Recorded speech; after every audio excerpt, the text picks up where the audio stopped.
Here's a lecture narration based on your PDF titled Thickness-Driven Structural and Optical Modulation in CuS Thin Films. This script is suitable for a 15 to 20 minute oral presentation. Good slide one time, everyone. Today I'll present our recent work on thickness-driven structural and optical modulation in CuS Thin Films, where we integrated thermal co-evaporation experiments with multi-scale simulations. I'm Dr. Arnab S. Bhattacharya from the Central University of Jharkhand. Slide 2, Motivation. CuS Thin Films have attracted growing interest due to their applicability in solar energy conversion, sensing technologies, and thermoelectrics. A critical factor influencing their performance is film thickness, which modulates both their structure and optical response. However, a unified understanding requires both experimental and computational insights. Our work bridges this gap. Slide 3. Our methodology combines experiments where CuS films of varying thickness, 100 to 200 millimeters, were synthesized and characterized. Simulations, including DFT for electronic structure, molecular dynamics for morphology, and FDTD for optical response.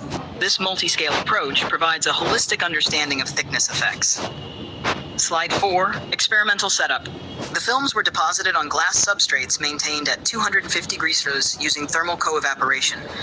We maintained a vacuum of approximately 5.10 millibar and explored 3 film thicknesses, 100, 150, and 200 nanometers.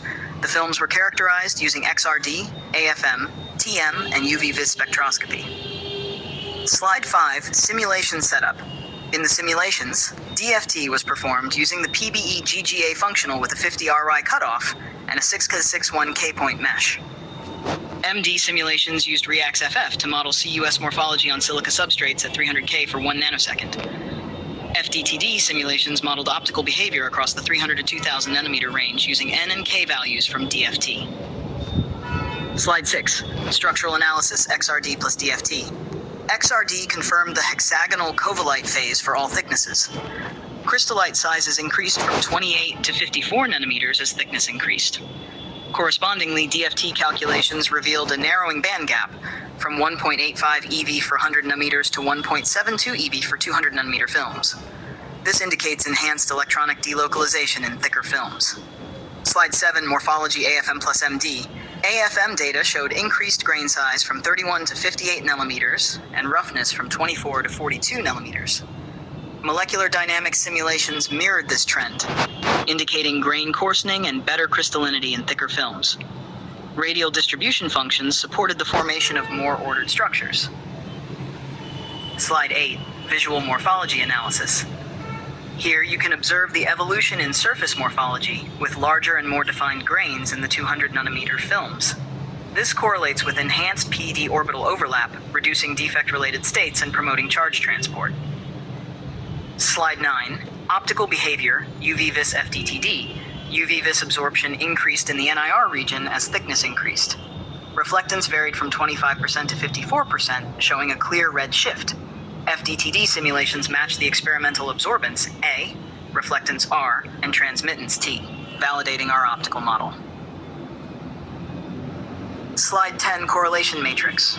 This correlation matrix summarizes key properties from both experiments and simulations. Covellite phase confirmed across methods. Grain size and roughness trends match. Band gap narrows with thickness. Optical properties modeled accurately via FDTD. Slide 11, Applications. These insights have direct implications for photothermal converters, where NIR absorption is vital. Solar absorbers and photodetectors that benefit from enhanced crystallinity. Electrochemical sensors, where surface morphology plays a key role. Crucially, tuning the thickness enables tailored performance for each application. Slide 12, Conclusions.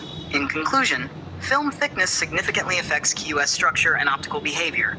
Experiments and simulations show strong agreement. Our integrated framework can be extended to other material systems.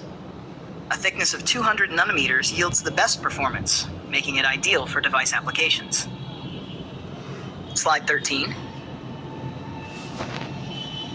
We've built upon foundational works, including Sahu et al. 2015 for co-evaporation methods, Morales-Garcia et al. 2014 for electronic insights, and our preprint detailing these findings. Thank you for your attention. I welcome any questions. Would you like